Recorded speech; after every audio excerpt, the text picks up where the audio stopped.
जय श्री कृष्णा मित्रों, पौराणिक मंच में आप सभी का स्वागत है। मित्रों, आज हम सुनाने जा रहे हैं दो मूर्ख पड़ोसी की कहानी जो बहुत ही ज्ञानवर्धक है। तो चलिए चलते हैं कहानी की तरफ। गांव के कोने पर दो पड़ोसी रहते थे, रमेश और सुरेश। दोनों ही छोटे किसान थे जिनके पास थोड़ी थोड़ी जमीन थी जिस पर वे खेती करते थे। लेकिन इन दोनों में एक बड़ी समस्या थी, उनकी मूर्खता और जिद। उनका झगड़ा हर दिन की बात थी। पानी कभी मवेशियों के चरने के लिए और कभी कभी तो बस यूं ही किसी बेवजह की बात पर। रमेश की उम्र 50 के करीब थी। उसका चेहरा हमेशा गुस्से से लाल रहता। सुरेश थोड़ा छोटा था, पर मूर्खता में वो रमेश से भी 4 कदम आगे था। दोनों का झगड़ा इतना पुराना हो गया था कि गांव के लोग भी अब उनके झगड़ों को अनदेखा करने लगे थे। एक दिन की बात है, रमेश अपने खेत में काम कर रहा था। अचानक उसकी नजर पड़ोसी सुरेश के खेत की ओर गई। उसने देखा कि सुरेश का बैल उसके खेत में घुस आया है और फसल को खराब कर रहा है। रमेश का खून खौल गया। बिना कुछ सोचे विचारे वो सुरेश के घर की ओर दौड़ा। अरे सुरेश, रमेश ने चिल्लाते हुए कहा, तेरा बैल मेरे खेत में घुस आया है। मेरी पूरी फसल बर्बाद कर डाली इसने। सुरेश, जो अपने आंगन में बैठा चाय पी रहा था, वो भी तमतमाया हुआ बाहर आया। उसने बिना जांचे परखे रमेश की बात का जवाब दे दिया। क्या बात कर रहा है तू? मेरा बैल कभी तेरे खेत में घुस ही नहीं सकता। तू मुझे झूठा दिखाने की कोशिश कर रहा है। रमेश का गुस्सा और भड़क उठा। मुझे क्या, मैं झूठ बोल रहा हूं? चल देख ले खुद अपनी आंखों से। सुरेश भी बिना कुछ सोचे रमेश के पीछे चल पड़ा। दोनों गांव वालों की नजरों में अब फिर से चर्चा का विषय बन चुके थे।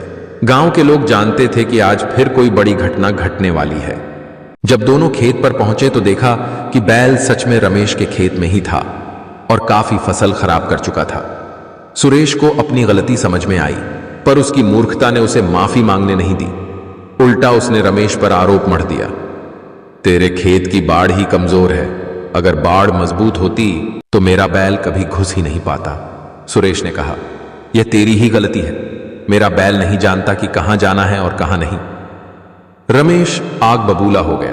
तेरा बैल, तेरी जिम्मेदारी। मैं इसका मुआवजा चाहता हूं, उसने गुस्से में कहा। सुरेश ने जवाब में कहा, मुआवजा? हद है, मैं एक पैसा भी नहीं दूंगा। तू खुद अपना नुकसान देख ले। बात इतनी बढ़ गई कि दोनों ने एक दूसरे को गालियां देनी शुरू कर दी। गुस्से में आकर दोनों एक दूसरे से हाथापाई करने लगे।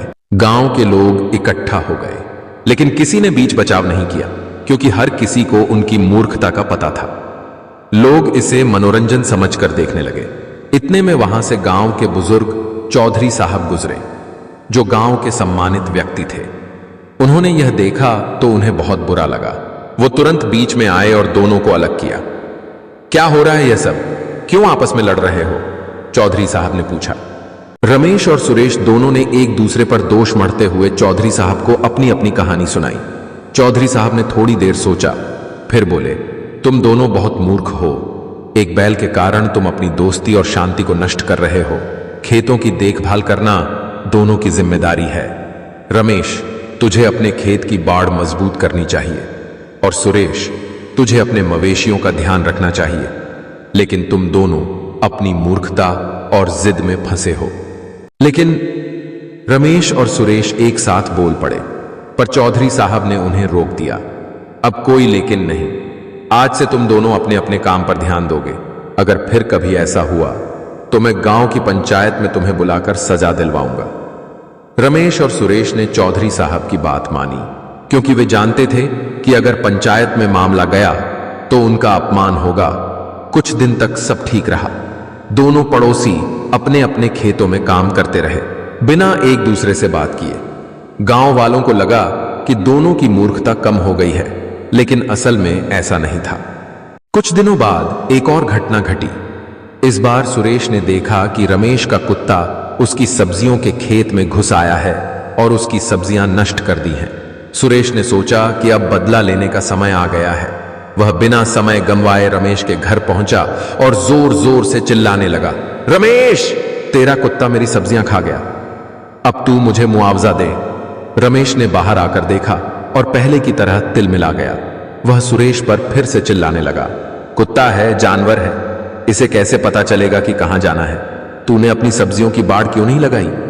दोनों फिर से लड़ाई पर उतर आए। इस बार मामला और बढ़ गया, क्योंकि अब दोनों ही सोच रहे थे कि एक दूसरे को नीचा दिखाना है। गांव के लोग फिर से इकट्ठा हुए और हंसी मजाक करने लगे। चौधरी साहब फिर से वहां पहुंचे और इस बार उन्होंने काफी गुस्से में दोनों को फटकार लगाई। तुम दोनों कभी सुधर नहीं सकते। इतने सालों से गांव में रह रहे हो, पर तुमने एक भी अच्छी बात नहीं सीखी। तुम दोनों को सजा मिलनी चाहिए, ताकि गांव के बाकी लोग सीख सकें कि मूर्खता से कुछ हासिल नहीं होता। पंचायत बुलाई गई। दोनों पड़ोसियों को उनके झगड़े के कारण दंडित किया गया। सजा के रूप में उन्हें गांव के तालाब की सफाई करनी पड़ी और हर गांव वाले से माफी मांगनी पड़ी। जब दोनों तालाब की सफाई कर रहे थे, तब उनके पास सोचने के लिए काफी समय था। धीरे धीरे उन्हें अपनी गलती का एहसास हुआ। वे समझ गए कि उनकी मूर्खता के कारण न केवल उनका नुकसान हो रहा था, बल्कि गांव में उनका नाम भी खराब हो गया था।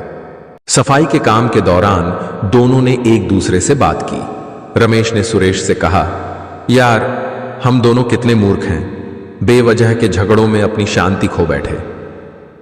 सुरेश ने भी सहमति में सिर हिलाया और कहा, हां, हम दोनों ने बिना सोचे समझे लड़ाई की। हमें मिलकर गांव के काम में एक दूसरे की मदद करनी चाहिए थी। उस दिन के बाद से दोनों पड़ोसियों के बीच झगड़े बंद हो गए। उन्होंने अपने खेतों की देखभाल मिलकर करनी शुरू कर दी। गांव वालों को भी उनके सुधार पर खुशी हुई। मूर्खता और जिद ने उन्हें पहले आपस में बांटा था, लेकिन जब उन्होंने एक दूसरे की मदद करनी शुरू की, तो उन्हें समझ में आया कि असल ताकत एकता और समझदारी में होती है। गांव के लोग अब रमेश और सुरेश की दोस्ती की मिसाल देते थे। वे कहते थे, देखो, जो कभी सबसे बड़े दुश्मन थे, आज सबसे अच्छे दोस्त हैं। रमेश और सुरेश अब हंसी मजाक के साथ अपनी जिंदगी बिताते थे। हालांकि कभी कभी दोनों के बीच छोटी मोटी बातों पर मतभेद हो जाता, लेकिन अब वे समझदार हो गए थे। वे जानते थे कि लड़ाई झगड़े से कुछ हासिल नहीं होगा,